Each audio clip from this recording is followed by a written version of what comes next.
네, 소비자 피해 문제점과 해결책을 찾아보는 클릭 소비자 솔루션 시간입니다. 본격적인 봄 이사철이 다가오고 있죠. 이사 계획 갖고 계신 분들도 많으실 것 같은데요.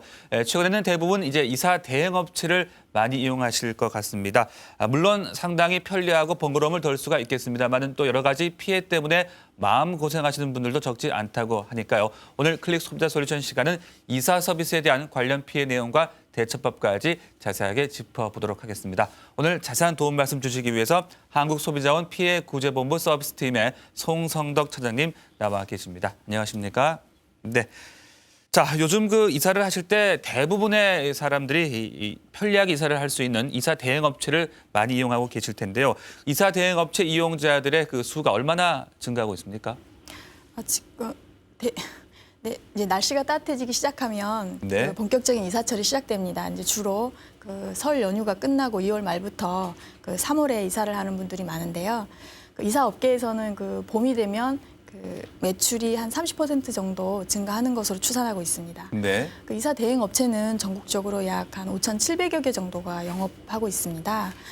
그리고 이제 이사 종류별로 보면 최근에는 90% 이상이 그 포장이사 서비스를 이용하는 것으로 네. 예상되고 있습니다. 네, 이제 졸업과 입학 또 신학기, 새봄을 앞두고 이사하시는 분들이 아마 계속 늘 것 같은데요.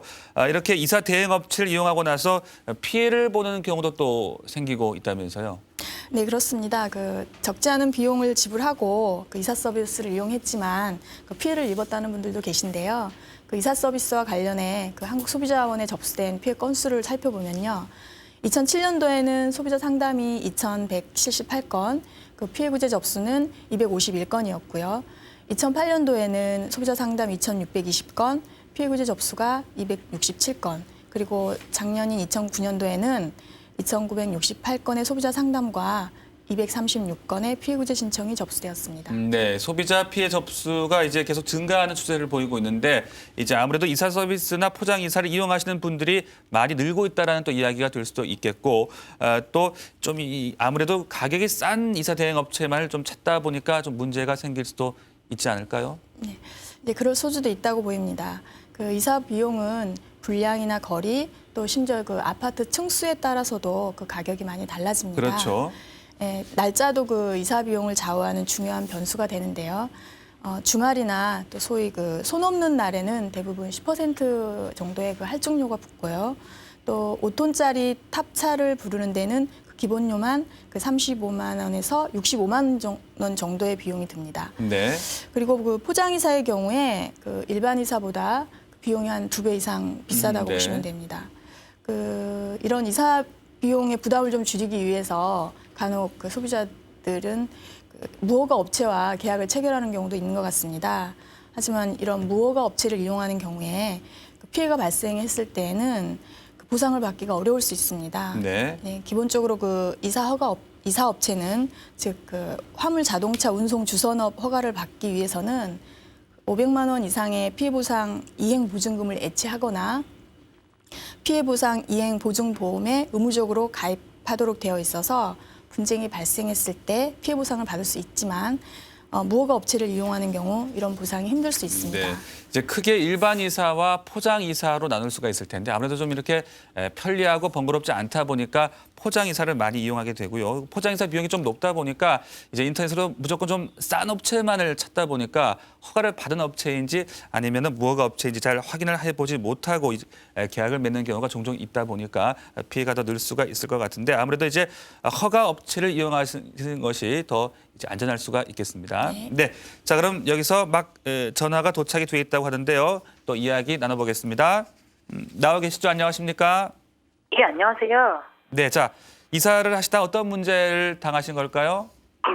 저희 집이 1월 초에 이제 이사를 했거든요. 네. 그래서 이제 이사 비용도 좀 너무 비싸고 해서 그 인터넷으로 이제 그런 업체들이 좀 많이 있다고 해서 좀 찾아보다가 이제 좀 비용도 저렴하고 괜찮은 곳이 있어서 연락을 했거든요. 네. 다른 곳에 이제 연락해서 물어봤을 때에는 뭐 130만 원, 150만 원 뭐 이런 식으로 좀 많이 든다고 했는데 그쪽은 뭐 90만 원 정도면은 다 된다고 하길래 이제 그쪽이랑 이제 계약을 했어요. 네.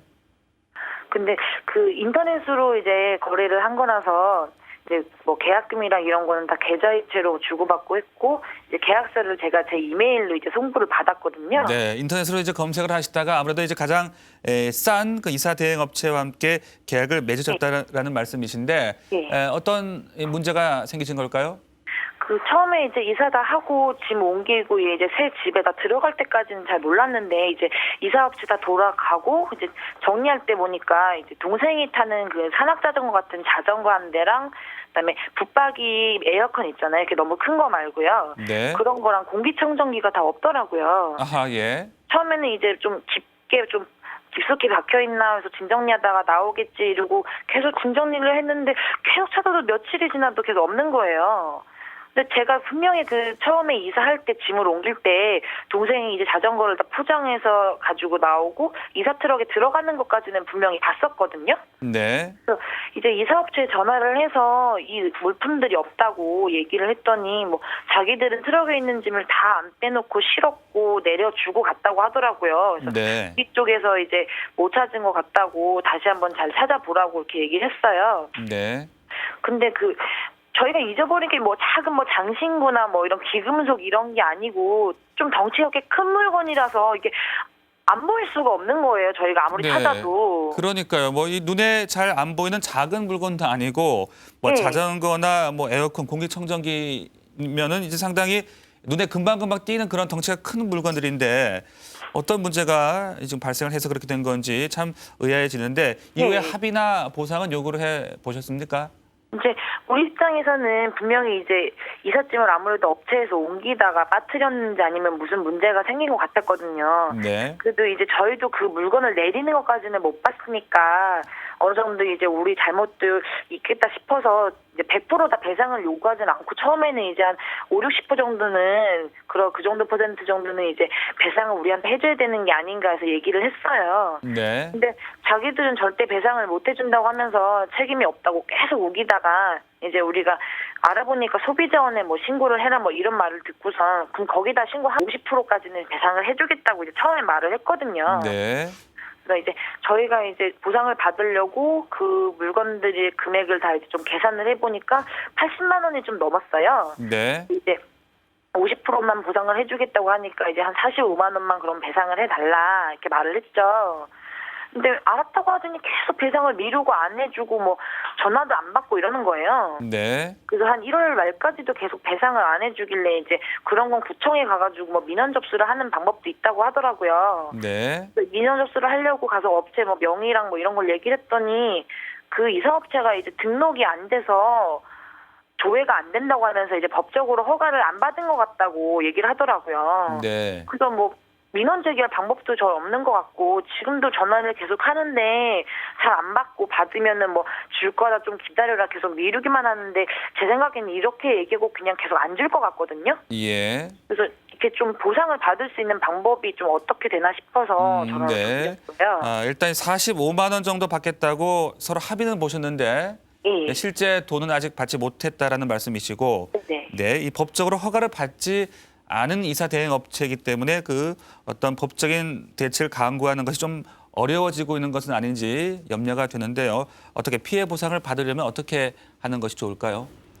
일단 그 분실 사실이 확인이 된다면 객관적으로 확인만 된다면 이게 분실 물품의 가액을 기준으로 그 산정한 손해액을 배상을 받을 수가 있습니다. 네. 그러니까 이제 손해액 그 산정은 이제 물론 지금 합의를 하셨으니까 그 합의된 금액을 받으실 수가 있는 거고요. 네. 근데 만약 그렇지 않다면 그 물품의 그 구입가라든가 사용 기간을 고려해서 금액을 산정할 수 있습니다. 네. 그런데 그 이사 업체에서는 꼼꼼하게 확인을 하지 않았던 그 상담자분의 과실도 있었다. 이런 말씀을 아까 이야기했다고 하셨는데요. 그것이 맞는 걸까요? 네, 상담하신 분에게 그 과실이 있다고 보기는 어렵고요. 그 분실의 경우 그 배상의 관건은 이제 분실 사실을 어떻게 입증하느냐입니다. 그 분실이 인정되기만 하면 일단 손해액은 모두 배상받을 수가 있습니다. 네. 그 담당자분의 경우에 그 분실된 물품이 자전거, 에어컨, 공기청정기 같은 이렇게 부피가 큰 것들이어서 이사 업체도 그 분실 사실을 부인하기는 어려울 것 같습니다. 네. 자, 그렇다면 이제 앞으로 어떤 절차를 진행해 나가셔야지 보상을 받을 수가 있을지요? 일단 이사 업체에 지금 뭐 배상을 요구하고 계시니까 조금 네. 더 요구해 보시고요. 네네. 이제 합의를 이제 하시는 게 좋겠고, 계속 배상을 지연하거나 책임을 회피하는 경우에 한국소비자원에 피해구제를 신청하시는 것이 좋겠습니다. 네, 알겠습니다. 답변 잘 들으셨죠? 예. 네, 일단 그 이사 대행 업체 책임이 확실해 보이니까요. 계속 좀 더 합의를 해 보시고요. 네. 계속해서 지금 연락이 잘 닿지 않고 보상이 이루어지지 않는다면 한국소비자원의 피해 구제를 직접 신청 접수해 보시는 것도 방법이 되겠습니다. 아, 예, 그러면 거기서 저희한테 돈을 안 줄 수는 없는 거죠, 일단요. 네, 일단은 그 이사 대행 업체 책임이 있다라고 봐야 되겠죠? 네, 그리고 주겠다고 지금 약속을 한 상태였으니까요. 네. 일단 그거는 따라야 할 것으로 보입니다. 네, 알겠습니다. 예, 알겠습니다. 네, 답변 도움이 되길 바랍니다. 예. 네, 고맙습니다. 네, 자 이렇게 그 법적으로 허가를 받지 않은 이사 대행 업체가 생각보다 좀 꽤 있는 것 같습니다. 이렇게 이사 대행 업체가 받게 되는 법적인 제재도 있을까요? 네, 그 화물 자동차 운송 주선 사업 허가를 받지 않고 영업을 하는 경우에는 2년 이하의 징역 또는 2천만 원 이하의 그 벌금형에 처해질 수 있습니다. 네, 허가를 받은 업체인지 아닌지를 확인하려면 어떻게 하면 좋을까요? 사업자 등록 번호를 확인하면 될까요? 예, 사업자 등록 번호를 가지고 네. 그 관할 구청이나 이 화물 자동차 운송 주선 사업자 연합회가 있습니다. 아하, 예. 네, 그런 곳을 통해서 확인하실 수 있습니다. 그렇군요. 자, 이제 이사 서비스를 이용하면서 피해도 여러 가지 이제 그 경우들이 있을 텐데 아무래도 이제 저도 이사를 몇 번 해봤습니다만 그 이삿짐이 일부 좀 파손되거나 좀 망가지는 경우가 가장 많지 않을까 싶어요. 네, 그렇습니다. 그 이삿짐 파손 및 그 훼손으로 인한 피해는 소비자 피해 유형 중에 그 55.4%로 가장 많이 접수가 되었는데요. 네. 파손된 물건으로는 화장대나 장롱 같은 가구와 또 냉장고, 에어컨 같은 가전제품이 많고요. 이제 때로는 고가의 그림이나 장식품, 또 도자기 등이 훼손되기도 합니다. 네. 최근에는 또 이제 원목마루를 시공하는 가정이 좀 많아지면서 그 이사 중에 원목마루가 뭐 이렇게 긁혔다고 하는 등의 네네. 그 피해도 많이 발생하고 맞아요. 이렇게 있습니다. 무거운 짐을 옮기다가 이렇게 마루가 긁히거나 좀 이렇게 네. 눌린 자국 같은 것이 남는 그런 경우도 종종 볼 수가 있을 것 같고 또 이제 이삿짐을 아예 잃어버려서 더 낭피를 보는 경우도 적지 않을 것 같아요. 네, 그 소비자 피해 유형 중에 14.6%는 그 이삿짐 분실로 인한 피해였습니다.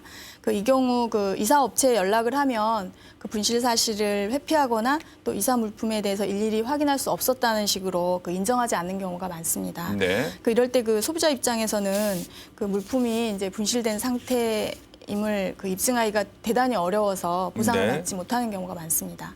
그 따라서 그 이사업체나 그 소비자 모두 견적서를 작성할 때 좀 꼼꼼히 기재하고 확인해야 하며 또 귀중품은 소비자가 따로 챙겨두는 네. 것이 좋겠습니다. 그래요. 그 이삿짐 업체에서는 처음부터 그런 물건을 본 적이 없다 이렇게 또 말씀을 네. 해버리시면은 상당히 어려워질 수가 있으니까 좀 귀중품들은 뭐 사진을 찍어 놓는다라든지 좀 꼼꼼하게 따로 좀 챙겨두시는 게 좋다라는 또 생각을 해봅니다. 또 그 외에 소비자 피해 유형은 또 어떤 것들이 접수가 되고 있죠? 네, 그 이제 서비스 분량인데요. 예를 들면 그 에어컨을 뭐 제대로 설치하지 않았다거나 혹은 그 세탁기를 놓을 때 그 수평을 맞춰줘야 하는데 이걸 뭐 제대로 하지 않았다는 아하, 등의 예. 그 피해가 한 8.3% 정도 접수되었고요. 네. 이제 기타 내용으로는 계약 해지를 거부하거나 또 추가 요금을 청구하거나 또 계약서 내용을 이행하지 않는 등에 대한 피해가 한 21.7% 정도였습니다. 네. 자, 이 같은 이사 서비스 피해를 좀 사전에 막기 위해서는 이사 대행 업체를 선정하실 때부터가 중요하다라는 생각이 드는데 그 선정할 때 어떤 점들을 좀 확인을 해야 좋을까요? 먼저 이제 이사 대행 업체를 선정할 때는 그 먼저 그 일반 이사인지 포장 이사인지를 확인해야 합니다. 그 네. 일반 이사와 포장 이사는 그 계약서의 포함 사항이 다르기 때문에 그 피해 발생 시 그 보장하지 않는 내용에 대해서는 그 제대로 보상을 받기 어려운 경우가 있기 때문입니다. 네. 그리고 두 번째로 그 이삿짐의 입출고 조건에 대해 따져보셔야 하는데요. 곤돌라나 뭐 사다리차 등의 그 장비가 사용이 되는지 또 그리고 그에 따른 추가 비용은 어떻게 되는지 좀 정확히 확인하셔야 하고요. 네. 다음으로 그 운송 차량의 조건도 살펴보셔야 합니다. 용달 차량인지 또뭐 일반 화물 차량인지 이삿짐 전용 탑차인지 따라서 그 비용과 그 피해 발생률도 좀 달라지기 때문입니다. 네. 최근 이제 이사한 사람에게 그 서비스를 잘하는 업체를 좀 추천 받으시는 네. 것도 하나의 방법일 수 있습니다. 그렇겠네요. 네. 또 이제 작업 인원수도 확인해 보시는 것이 좋은데요. 5톤 이상 포장이사의 경우에는 대부분 그 남자 3명과 그 여자 1명이 한 조가 됩니다. 네. 이보다 적은 인원인 경우에는 그 시간과 효율 면에서 낭비가 될 수 있기 때문에 처음 계약할 때 그 정도 인원을 요구하는 것이 좋습니다. 네네. 그리고 이제 피해 구제 및 그 보상 방법에 대해 그 이사 대행 업체에서 이제 어떻게 규정하고 있는지 미리 좀 검토할 필요가 있겠고요. 네. 마지막으로 이사 대행 업체가 어떤 법적으로 허가된 업체인지 알아보는 것도 중요합니다. 이제 네. 아까 말씀드렸다시피 그 이사 업체 소재지 그 관할 구청이나 전국 화물 자동차 운송 주선자 연합회에 문의하시면 확인하실 네. 수 있습니다. 그래요. 그 일반 이사인지 포장 이사인지 또 이삿짐의 입출고 조건은 어떻게 되는지 또 운송 차량의 조건은 어떻게 되는지 또 어떤 분들이 오시게 되는지도 좀 확인을 해야 될 것 같은데 저도 그 이사를 할 때 저는 뭐 많은 짐이 아니어서 이제 2분이 오시기로 하셨는데 그 한 분이 워낙 좀 연세가 지긋하신 분이 오셔서 그 이사를 하시는데 상당히 좀 육체적으로 좀 많이 힘들어하시면서 시간을 상당히 오래 지체했던 그런 또 기억이 나는데요. 그런 이제 어떤 분이 몇 분이 오시는지 그런 것도 좀 확인을 하시는 게 좋을 것 같고 또 마지막으로 가장 중요한 것이 허가 업체인지 아닌지 좀 또 체크를 해 보셔야 되겠습니다. 이사 서비스를 이제 많은 분들께서 편리하신 점 때문에 이용을 하실 텐데 어떤 점을 주의해야 될지 설명을 좀 부탁드릴까요? 네. 먼저 이사 업체를 이제 정하고 계약은 반드시 이제 서면으로 해야 합니다. 그 전화나 이제 구두 계약을 하시는 거는 좀 피하는 것이 좋겠고요. 네.